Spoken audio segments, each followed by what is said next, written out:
말라. 아멘. 예, 제목은 재림 준비입니다. 본문 11절 또한 너희가 이 시기를 알거니와 자다가 깰 때가 벌써 되었으니 이는 이제 우리의 구원이 처음 믿을 때보다 가까웠음이라. 밤이 깊고 낮이 가까웠으니. 네, 이 시기를 알아라. 자다가 깰 때가 벌써 되었다. 우리의 구원이 처음 믿을 때보다 가까이 왔다. 밤이 깊었고 낮이 가까웠다. 이 모든 것은 말세에 주님의 때를 가리키고 있는 말씀입니다. 주님의 때가 가까웠는 줄 알라. 이 시기를 알아라. 자다가 깰 때가 되었다. 예수님의 재림이 임박한 줄을 알아라. 너희 구원이 처음 믿을 때보다 가까웠다. 주님의 재림이 가까이 와 있으니까요. 하루가 지나면 하루만큼 가까워지는 것이고, 또 주님의 재림이 굳이 아니더라도 우리는 하나님 앞에 서게 됩니다. 오늘 하나님이 부르실지 내일 부르실지 알 수 없어요. 그러니까 날마다 우리는 하루하루 주님 앞에 가까워져 가고 있는 것입니다. 밤이 깊었고 낮이 가까웠다. 이제 이 어두움의 세력, 어둠의 세상이 끝나고 하나님의 나라가 이루어질 때가 가까이 왔다. 이렇게 말씀하고 있는 것입니다. 그래서 이 말씀의 근거에서 재림 준비라는 제목으로 말씀을 상고하며 은혜를 나누고자 합니다. 이 시기를 알아야 하기 때문에, 그래서 자다가 깰 때가 되었기 때문에, 가까웠기 때문에 우리가 깨어서 주님의 재림을 바라보고 재림의 준비를 잘 해야 할 것이다.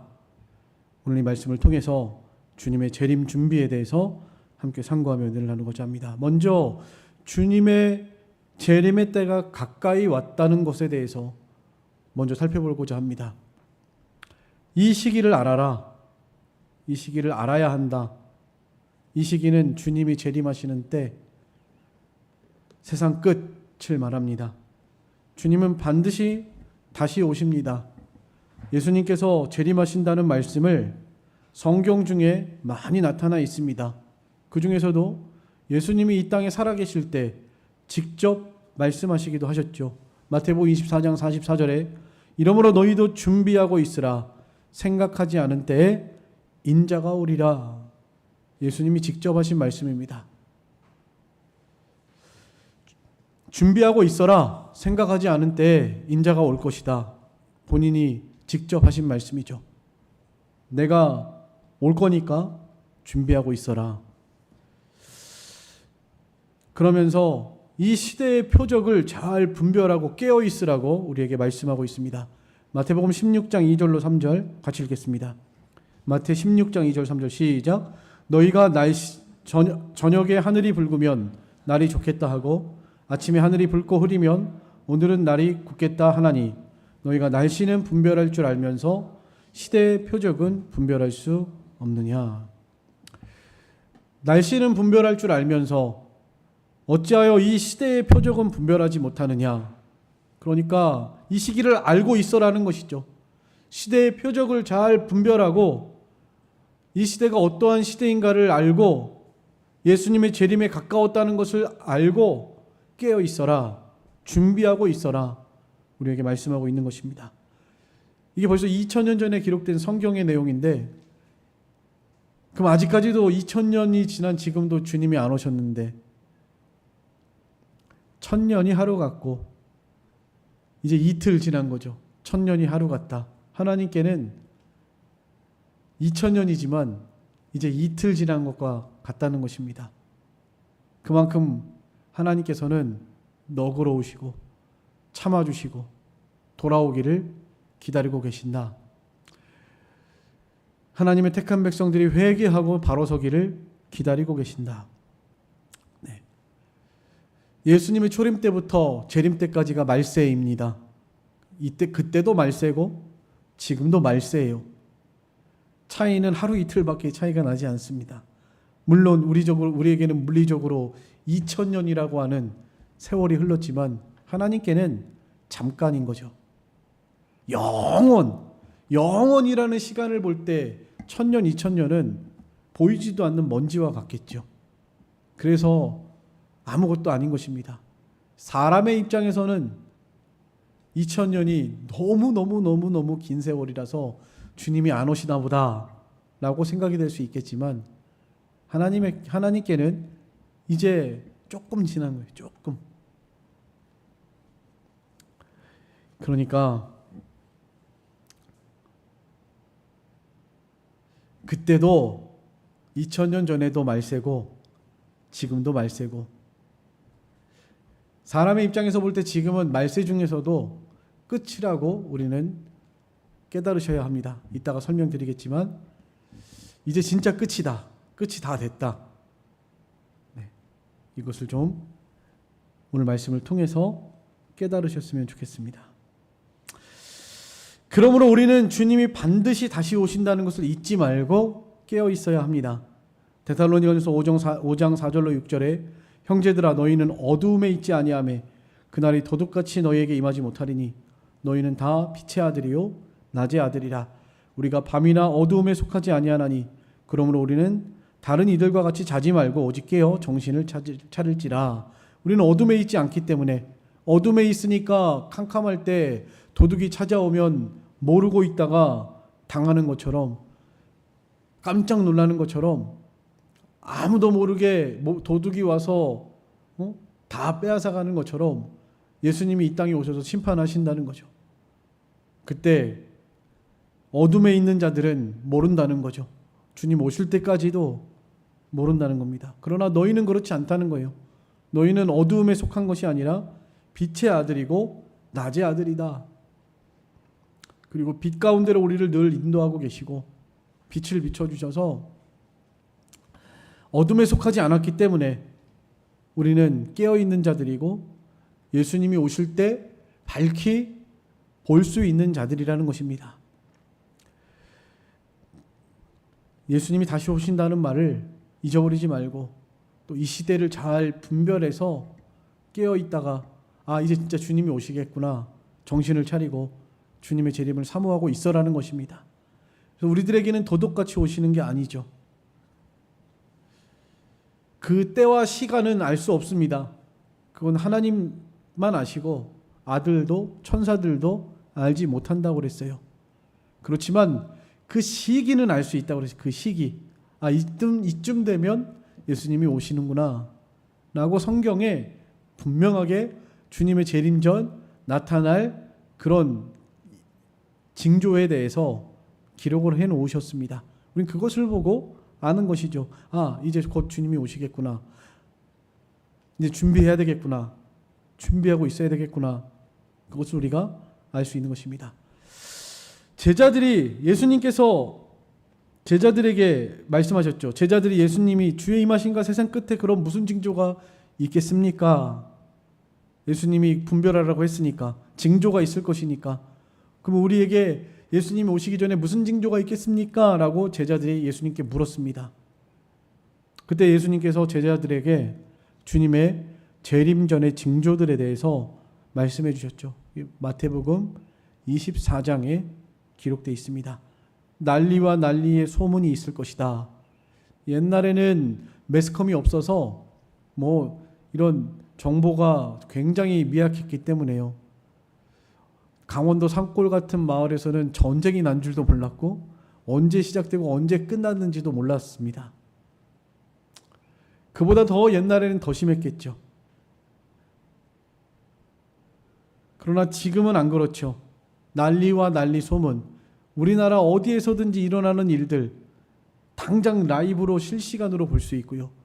전 세계에서 일어나는 사건들 실시간으로 볼 수 있는 그런 시대가 되었습니다. 얼마나 사건 사고들이 많아요. 난리와 난리의 소문들. 또 민족이 민족을, 나라가 나라를 대적하여 일어나겠고, 민족이 민족을, 나라가 나라를, 전쟁이 한 번도 없었던 적이 없었다고 하는 것 같아요. 전 세계적으로. 지금도 전쟁에 있는 나라가 있고요. 엄밀히 따지면 우리나라도 지금 사실은 전쟁 중에 있는 나라입니다. 종전이 아니라 휴전이죠. 휴전이라는 것은 전쟁을 잠깐 쉬고 있다라는 거예요. 쉬는 시간이라는 것이요. 언제든지 다시 땡 하고 전쟁이 시작돼도 이상하지 않은 그런 나라에서 우리도 살고 있다는 것입니다. 민족이 민족을, 나라가 나라를 대적하여 일어나는 일, 또 기근과 지진. 우리나라는 옛날에 과거에 지진의 안전지대라고 했었죠. 그러나 지금은 그렇지 않은 것 같아요. 언제 어디서 무슨 지진이 일어날지 모릅니다. 또 지진 때문에 큰 난리와 난리의 소문들이 종종 우리 귀에 들려옵니다. 전염병, 이것도 말세의 징조라고 그랬습니다. 전염병. 옛날에는 이런 거 뭐 이렇게 그렇게 대수롭지 않은 것들이 많았는데 요즘에는 뭐 전 세계적으로 막 난리가 나는 그런 전염병들이 계속해서 발생되는 것 같습니다. 메르스, 사스, 코로나 이런 것들이요. 조류독감.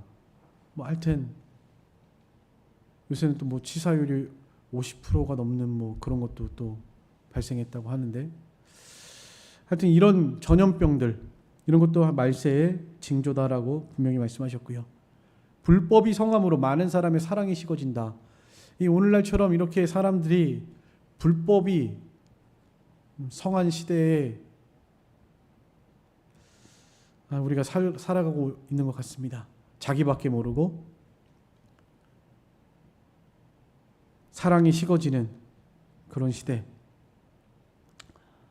아이들이 주장하고 부모를 거역하는 시대. 그런 시대에 살아가고 있는 것 같습니다. 여러 가지를 말씀하셨는데요.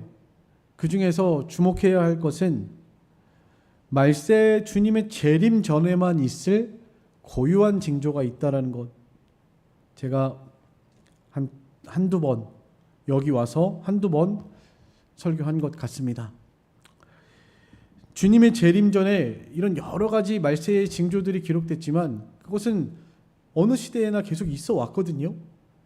그때도 있었고 지금도 있었던 일들, 그런 일들입니다.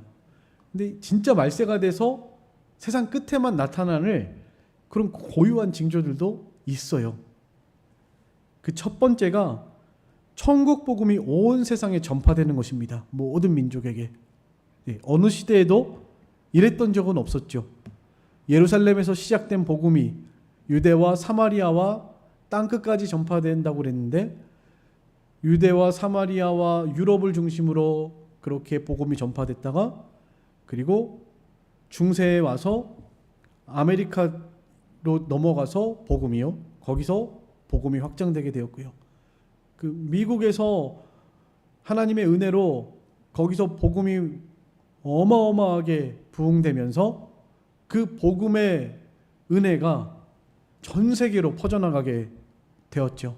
그래서 우리나라도 그 중에 하나고요. 불과 한 200년 전만 해도 결코 전 세계의 모든 민족에게 복음이 전파되지 않았던 시대입니다. 그러나 지금은 달라요. 지금은 정말 그야말로 전 세계의 모든 민족에게 복음이 전파된 그런 시대에 우리가 살고 있다. 복음이 들어가지 않은 나라가 없을 정도로 복음이 다 들어간 상태. 어느 시대에도 지금과 같은 일은 없었습니다. 그러니까 이것만 봐도 이제 끝이 다 됐구나. 이것을 분명히 우리는 깨달으셔야 합니다. 마태복음 24장 14절 같이 읽겠습니다. 마태 24장 14절 시작. 이 천국 복음이 모든 민족에게 증언되기 위하여 온 세상에 전파되리니 그제야 끝이 오리라. 그제야 끝이 오리라. 앞에 막 여러 가지를 말했는데 아직 끝이 아니다 이랬거든요. 그런데 그리고 나서 바로 이어서 하신 말씀이에요. 이 천국 복음이 모든 민족에게 증언되기 위하여 온 세상에 전파될 것인데 그때의 끝이 올 것이다 말씀하신 것입니다. 지금 우리가 살고 있는 이 시대는 복음이 온 땅에 전파된 그런 시대에 살고 있습니다. 불과 200년 전만 해도 결코 이런 시대가 아니었어요. 아프리카나 아시아는 미개척지였어요. 우상 섬기고 타락한 곳이었습니다. 근데 지금은 그렇지 않다라는 거죠.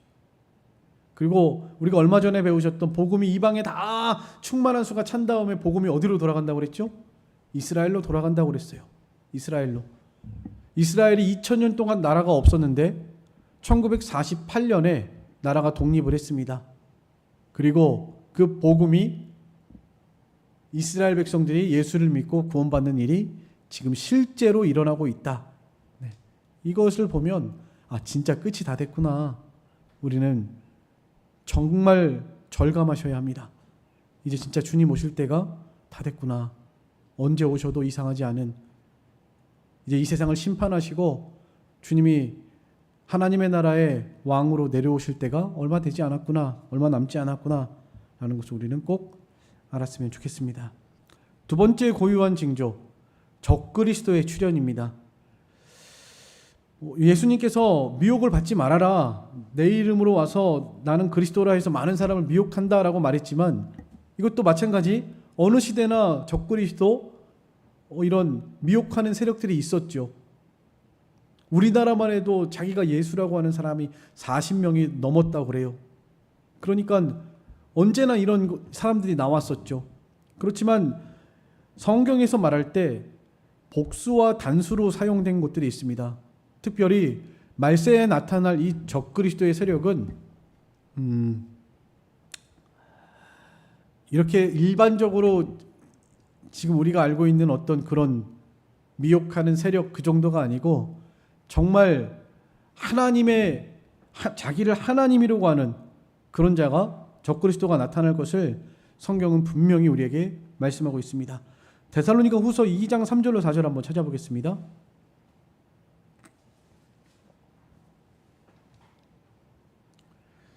데살로니가 후서 2장 3절로 4절 다 같이 읽겠습니다. 시작. 누가 어떻게 하여도 너희가 미혹되지 말라. 먼저 배교하는 일이 있고, 예수를 부인하는 일이 생긴다는 거예요. 또 시작. 저 불법의 사람 곧 멸망의 아들이 나타나기 전에는 그 날이 이르지 아니하리라. 이 불법의 사람, 멸망의 아들, 이 사람, 이 적그리스도를 말합니다.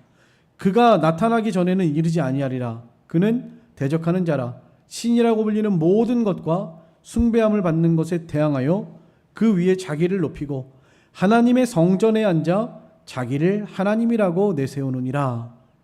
하나님의 성전에 앉아 자기를 하나님이라고 내세우는 자. 그러니까 마치 사단이 광명한 천사로 가장을 하고 나타나는 이런 적그리스도의 세력이 분명히 나타날 것이다라고 말씀하고 있습니다. 이것이 어떤 세력인지는 추측은 가능하지만 확실히는 알 수 없습니다. 그러나 반드시 이 적그리스도가 나타난다. 불법의 아들, 멸망의 사람이, 이 멸망의 아들이 반드시 나타날 것이다. 적그리스도가 나타날 것이다. 이 하나님께서 이 적그리스도의 세력을 나타났을 때 우리에게 분별하는 은혜를 주셔서 잘 분별하고 그 우상에게 경배하지 않을 수 있는 지혜로운 성도들이 되셨으면 좋겠습니다.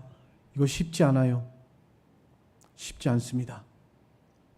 다 속아 넘어가는 거예요. 몰라서 짐승의 표를 받고, 속아서 짐승의 표를 받고, 그래서 깨어서 저것이 짐승의 표다라고 분별할 수 있는 자가 많지 않을 것이다. 여러분, 이것을 참 안타까운 일이지만 이것은 분명한 사실이에요. 믿는 사람들도 다 넘어가고 마는, 분별하지 못하고 넘어가고 마는 이 적그리스도에게 우리는 그 마지막까지 경배하지 않도록 해야 합니다. 그러기 때문에 마지막에 환란이 와요. 그러기 때문에 적그리스도로 인한 환란이 옵니다. 이 말세의 환란은 전에도 없었고 후에도 없었던 큰 환란. 그러니까 전 세계적으로 기독교가 탄압하는 큰 환난의 때가 온다는 것입니다. 이것이 말세의 고유한 징조예요. 우리가 믿음 지키느라고 환난당했던 때는 어느 시대나 많았습니다. 그러나 말세처럼 전에도 없었고 후에도 없을 그 환난은 전 세계적으로 통제된 상황 가운데에서 적그리스도의 세력이 전 세계를 주장하는 가운데에서 자기를 따르지 않는 자들을 몇이든지 죽이는 그런 환난, 짐승의 표를 받지 않으면 죽이는, 우상에게 경배하지 않으면 죽이는 그런 환난의 때라는 거예요. 이게 어떤 형식으로 나타날지 짐작이 되고 추측이 되는 것들은 있지만 알 수 없다. 그래서 다 속고 마치 그것이 옳은 것처럼 가장하기 때문에 따라갈 수밖에 없다. 많지 않다. 이 짐승의 표를 받지 않는 자, 끝까지 믿음을 지키는 자들이 많지 않다. 그러니까 깨어있어 준비하라 말씀하는 것입니다. 특별히 계시록 13장 13절로 18절까지 같이 읽어보겠습니다. 계시록 13장 13절로 18절 다 같이 시작. 큰 이적을 행하되, 이 적그리스도가 행하는 이적입니다. 큰 이적을 행하되 심지어 사람들 앞에서 불이 하늘로부터 땅에 내려오게 하고 짐승 앞에서 받은 바 이적을 행함으로 땅에 거하는 자들을 미혹하여 땅에 거하는 자들에게 이르기를 칼에 상하였다가 살아난 짐승을 위하여 우상을 만들라 하더라. 그가 권세를 받아 그 짐승의 우상에게 생기를 주어 그 짐승의 우상으로 말하게 하고 또 짐승의 우상에게 경배하지 아니하는 자는 몇이든지 다 죽이게 하더라. 그가 모든 자 곧 작은 자나 큰 자나 부자나 가난한 자나 자유인이나 종들에게 그 오른손에나 이마에 표를 받게 하고 누구든지 이 표를 가진 자 외에는 매매를 못하게 하니 이 표는 곧 짐승의 이름이나 그 이름의 수라. 지혜가 여기 있으니 총명한 자는 그 짐승의 수를 세어보라. 이것은 사람의 수니 그의 수는 666이니라. 네, 이렇게 될 때가 반드시 온다는 거예요. 적그리스도가 반드시 나타난다는 것입니다. 그로 인해서 우리는 환난을 받는 거예요. 짐승의 표 받지 않고 경배하지 않는 자는 몇이든지 죽일 거니까요. 네. 그래서 그리스도인들이 우상에게 절할 수 없고 짐승의 표를 받을 수 없고 말세에 깨어 있어서 분별하는 자들이 그것을 거부하고 하나님을 섬겨야 하기 때문에 어마어마한 환난이 있을 것이다. 그것을 성경이 우리에게 말씀하고 있는 것입니다. 그러나 우리가 두려워하지 않을 것은 그리스도께서 재림하셔서 구원하실 것이라는 것, 그 약속의 말씀이 있기 때문입니다. 그러므로 말씀을 굳게 믿고 소망을 가지고 주님의 재림을 사모하면서 기다리는 우리들이 되어야 합니다. 반드시 예수님이 재림하세요. 그때 우리를 구원하실 것입니다. 이 불법한 자를 주님이 반드시 패하시고 우리에게 구원의 승리를 주실 것입니다.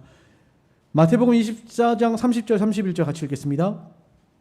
시작. 그때의 인자의 징조가 하늘에서 보이겠고 그때 땅의 모든 족속들이 통곡하며 그들이 인자가 구름을 타고 능력과 큰 영광으로 오는 것을 보리라. 그가 큰 나팔 소리와 함께 천사들을 보내리니 그들이 그의 택하신 자들을 하늘 이 끝에서 저 끝까지 사방에서 모으리라. 데살로니가후서 2장 8절 다 같이 읽겠습니다. 시작. 그때 불법한 자가 나타나리니 주 예수께서 그 입의 기운으로 그를 죽이시고 강림하여 나타나심으로 패하시리라. 이 적그리스도를 반드시 우리의 왕 되시는 심판자 되시는 예수님이 이 땅에 강림하셔서 패하시겠다는 거예요. 그러므로 두려워하지 말고 예수님께 딱 붙어 있어야 한다. 그리고 말세에 이런 모든 환난을 준비하고 깨어 있어서 분별하고 있어서 속지 않도록 해야 한다라는 것을 우리에게 말씀하고 있습니다. 반드시 주님이 다시 재림하십니다. 우리가 살아가고 있는 이 시대는 진짜로 주님이 재림이 가까운 그런 시대라는 것 꼭 기억하셨으면 좋겠습니다. 그럼 우리는 무엇을 준비해야 할 것인가? 이제 이게 중요하겠죠. 우리가 주님의 재림을 어떻게 준비해야 할 것인가? 첫째는 깨어 있어야 하는 것이죠. 아까 말씀드린 대로 시기를 알고 분별하고 깨어 있어야 한다는 것입니다. 깨어 있지 않으면 알고도 속고 모르고도 속고 다 무지하고 깜깜해져서 속아 넘어가고 마는 것입니다. 우리가 이 말세지 말에 이 시대를 잘 분별해서 말씀 위에 서고 진리 위에 서고 빛 가운데 서서 이 시기를 잘 분별하고 깨어 있을 수 있는 우리 성도들, 그래서 잘 준비하는 저희들이 되시기를 간절히 소망합니다. 어떻게 준비하고 있어야 하는가? 서로 사랑해야 합니다. 오늘 여기 본문이 말하고 있는 것입니다. 8절, 피차 사랑의 빛 외에는 아무에게든지 아무 빛도 지지 말아라. 남을 사랑하는 자는 율법을 다 이루었느니라. 간음하지 말라, 살인하지 말라, 도둑질하지 말라, 탐내지 말라 한 것과 그 외에 다른 계명이 있을지라도 내 이웃을 내 자신같이 사랑하라 하신 그 말씀 가운데 다 들었느니라. 사랑은 이웃에게 악을 행하지 아니하나니 그러므로 사랑은 율법의 완성이니라. 사랑은 율법의 완성, 율법의 강령이고 모든 율법의 완성이라 말씀하고 있습니다. 이 사랑은 악을 이기고 하나님의 심판을 이깁니다. 야고보서 2장 13절에 긍휼을 행하지 아니하는 자에게는 긍휼 없는 심판이 있으리라. 긍휼은 심판을 이기고 자랑하느니라. 심판할 때에 하나님께서 긍휼히 행하고 사랑한 것들은 심판을 이기고 자랑하게 한다. 원수를 사랑하라. 우리 사람은 원수를 왜 사랑합니까? 이해가 안 되죠. 원수가 나를 한 대 때리면 나는 한 대 이상 때려줘야 되는 것이 우리 사람들의 생각입니다. 원수 나라를 왜 사랑해요? 가끔 일본이 우리나라의 원수다. 그럼 일본에 가서 복음을 전하면 안 되나요? 그런 거 아니죠. 그래도 하나님의 사랑으로 일본에 나아가서 복음을 전하고 생명을 살리는 이 일을 해야 하는 것입니다. 북한이 우리의 원수다. 우리의 주적은 북한이다. 그럼 북한 백성들은 다 망해야 되나요? 아니죠. 우리가 북한이 열리기를 기도하고 북한의 백성들을 위해서 기도하고 문이 열리는 순간 복음을 들고 나아가야 할 것입니다. 그들을 사랑하는 마음으로 복음을 전해서 생명을 살리는 이 일을 해야 할 그것이. 사람은 어떻게 생각하면 그것이 옳지 않고 불의하다라고 생각할 수가 있습니다. 그 신과 함께라는 영화가 있는데요. 인과 연애 보면 그 고려의 장수가 그 거란족의 아이들을, 불쌍한 아이들을 돌봅니다. 그런데 나라에서는 이 장수를 그 나라에 대적하는 자들을 도와준다고 그들에게 이렇게 쌀을 갖다 주고 또 그들에게 사냥을 가르쳐 주고 이런다고 그 반역자라고 하면서 죽입니다. 이제 그런 내용들이 나와요. 어떻게 생각하십니까? 마지막에 그래서 그래요.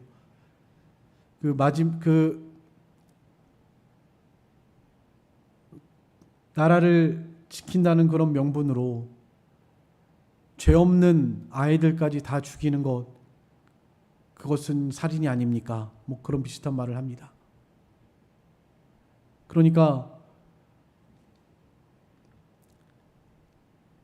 사람이 생각할 때는 그것이 반역 같고 옳지 않아 보일 수 있어도 사랑으로 행한 것은 그렇지 않다라는 것을 말하고 있는 것입니다. 아무쪼록 심판을 이기고 자랑한다. 긍휼은 심판을 이기고 자랑한다. 사랑은 율법의 완성이다. 모든 것 위에 사랑을 더해야 한다. 사랑으로, 믿음으로 행한 것은 다 옳은 것이다 라는 것을 우리에게 말씀하고 있는 것입니다. 그러므로 만물의 마지막에 가까움을 볼수록 우리는 더욱더 서로 사랑해야 한다라고 말씀하고 있습니다. 베드로전서 4장 7절로 8절 같이 읽겠습니다. 시작. 만물의 마지막이 가까이 왔으니 그러므로 너희는 정신을 차리고 근신하여 기도하라. 무엇보다도 뜨겁게 서로 사랑할지니 사랑은 허다한 죄를 덮느니라. 복음을 전파하고 때를 따라 양식을 나누어 주는 자가 되어야 합니다. 여러분, 사랑을 행하는 것 중에서 가장 최고의 사랑은 바로 이 복음을 전하는 것입니다. 마태복음 24장 45절로 46절에 충성되고 지혜 있는 종이 되어 주인에게 그 집사람들을 맡아 때를 따라 양식을 나눠줄 자가 누구냐? 주인이 올 때 그 종이 이렇게 하는 것을 보면 그 종이 복이 있으리로다 말씀했습니다. 이 사랑하는 것, 이것이 주님의 재림을 준비하는 일이에요. 우리는 사랑해야 합니다. 서로 믿음으로 사랑해야 하고요. 인간의 어떤 개인적인 욕망이나 욕심으로 하는 사랑은 잘못된 것이죠. 예를 들면 남의 아내를 사랑한다. 이것은 사랑의 이름이라는 하에 거짓이고 그건 불의한 것이죠. 그런 거 말고요. 정말 믿음으로 주님의 마음으로 뜨겁게 사랑하는 그 사랑은 하나님 앞에 다 옳은 것이다. 믿음으로 하는 것은 다 옳은 것이고 사랑으로 한 것은 다 옳은 것이다. 자기 생각, 자기 욕심, 자기 감정대로 한 것이 아니라 하나님의 마음으로 한 것은 다 옳다라는 것을 여러분들 꼭 기억했으면 좋겠습니다. 그래서 모든 것 위에 사랑을 더하고 사랑은 심판을 이기고 자랑한다. 마지막 시대에 우리가 사랑하면서 살아야 합니다. 사랑하면서, 사랑은 허다한 죄를 덮는다고 그랬죠. 사랑하면서 용서하고 관용하고, 이것이 우리가 이 땅을 살아가야 할 주님의 재림에 대한 준비라는 것. 무엇보다도 그 사람의 생명을 살리는 일, 복음을 전해서 주께로 인도하는 일, 이것이 사랑의 실천의 제일 최고라는 것. 인간적인 사랑하지 말고 주님의 마음으로 사랑해야 합니다. 가끔 보면 그런 거 있어요. 자기들끼리는 참 잘 어울리고 자기들끼리는 사랑하는 것처럼 보여도 그런 인간적인 사랑 말고요. 정말로 영혼을 사랑하는 마음으로 주님의 마음으로 사랑해야 한다는 것입니다.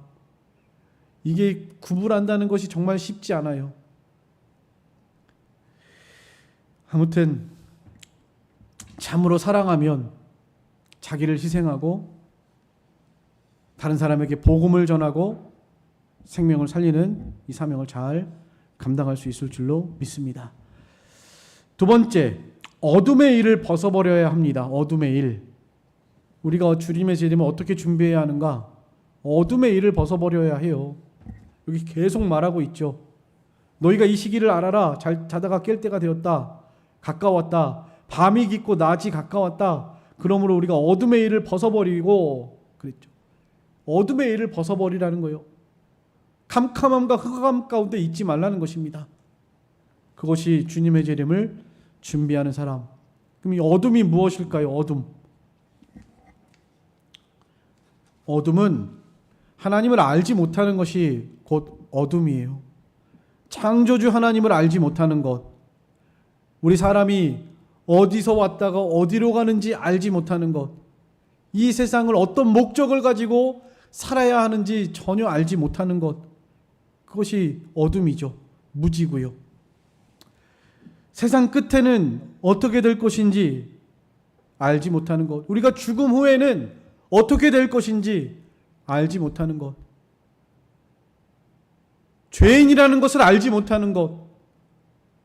죄값이 얼마나 무섭고 두려운 것이라는 것인지 알지 못하는 것.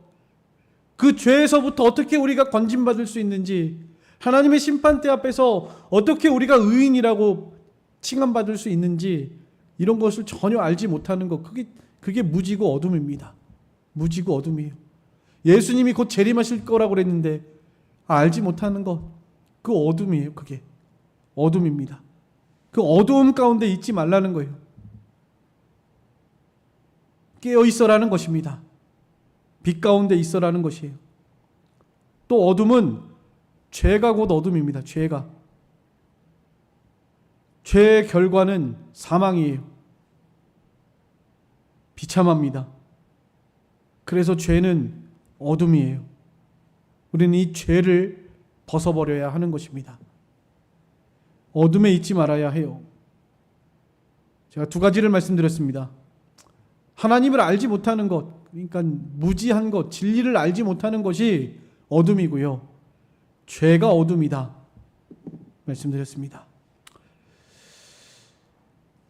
이 어둠을 벗어버려야 합니다.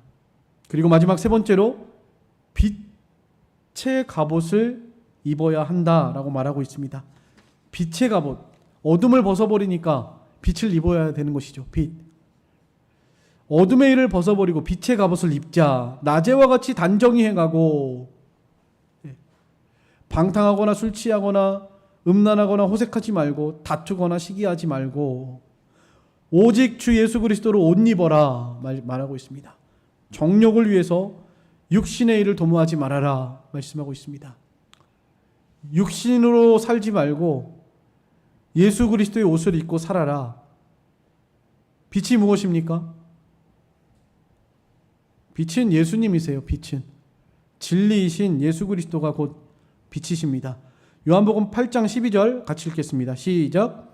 예수께서 또 말씀하여 이르시되 나는 세상의 빛이니 나를 따르는 자는 어둠에 다니지 아니하고 생명의 빛을 얻으리라. 나는 세상의 빛이다. 예수님께서 말씀하셨습니다. 예수님이 빛이시죠. 우리는 빛 자체는 아닙니다. 예수님이 빛이세요. 세례 요한도 나는 빛이 아니다 라고 말했습니다. 그냥 빛에 대하여 증언하러 온 자다 이렇게 말을 했어요. 엄밀히 따지면 우리는 빛 자체는 아니에요. 빛은 예수 그리스도십니다. 예수님이 우리에게 빛을 비추시죠. 그럼 우리는 그 빛을 받아서 반사하는 반사체와 같아요. 빛을 발하는 거울과 같은 달과 같은 그런 존재. 빛 자체는 아니지만 예수님을 받아서 우리가 빛나게 되는 것입니다. 마치 태양빛을 받아서 달이 빛나는 것처럼요. 달 자체가 빛은 아니죠. 그러나 그 본체이신 태양의 빛을 받아서 달이 빛나는 거예요. 교회는 마치 그와 같아요. 우리 인간이 바로 그와 같습니다. 예수 그리스도를 믿고 구원받은 성도 그 자체가 빛이 아니지만 하나님의 빛, 예수 그리스도의 빛을 받은 자로서 우리는 그 빛을 반사하면서 비추면서 살아야 하는 거예요. 하나님의 영광을 위하라. 그게 다 빛을 발하라는 거예요. 빛을 발하라. 하나님께로부터 받은 그 빛을 발하면서 살아가라는 것입니다. 그게 하나님의 영광을 위한 삶입니다. 그래서 빛의 열매를 이렇게 말하고 있죠. 에베소서 5장 8절로 9절 같이 읽겠습니다. 에베소서 5장 8절로 9절 다 같이 읽겠습니다. 시작. 너희가 전에는 어두움이더니 이제는 주 안에서 빛이라. 빛의 자녀들처럼 행하라. 빛의 열매는 모든 착함과 의로움과 진실함에 있느니라. 이 빛의 열매. 예수 그리스도께로부터 오는 그 빛을 받아서 예수 그리스도 옷 입고 빛의 갑옷을 입고 살아가면 그 사람의 열매는 착함과 의로움과 진실함이 맺힌다는 것입니다. 이것이 빛의 갑옷을 입고 살아가는 우리들의 삶이 되어야 한다는 것입니다. 이 빛의 역할을 잘 감당해야 해요. 오늘 여기 본문에서는 그랬죠. 오직 예수 그리스도로 옷 입고 예수 그리스도 옷 입고 예수님처럼 예수님을 닮아가면서 어둠에 다니지 말고 예수님처럼 살아가라 라는 것입니다. 죄짓지 말고 말과 행실과 믿음과 정절에 대해서 믿는 자의 본이 되고 예수 그리스도의 향기를 나타내고 그렇게 살아가라. 이것이 말세 주님의 재림을 준비하는 자들에게 우리에게 준비하라고 하신 것들입니다. 깨어있는 것, 사랑하는 것, 어둠의 일을 벗어버리는 것, 빛의 갑옷을 입는 것, 이것이 우리에게 주님의 재림을 준비하라고 오늘 본문에서 우리에게 말씀하고 있는 것들입니다. 우리가 아무쪼록 이 세상을 살아가면서 이렇게 빛의 열매를 잘 맺혀나갈 수 있는 예수 그리스도를 닮아가며 그리스도의 향기를 나타낼 수 있는 우리들이 되기를 간절히 소망합니다. 예수님 재림이 반드시 있습니다. 우리는 그 재림을 준비해야 합니다. 깨어 있으시고 서로 사랑하시고 어두움을 몰아내시고 빛 가운데로 나아가시는 우리들의 삶이 되기를 간절히 소망합니다. 기도하겠습니다.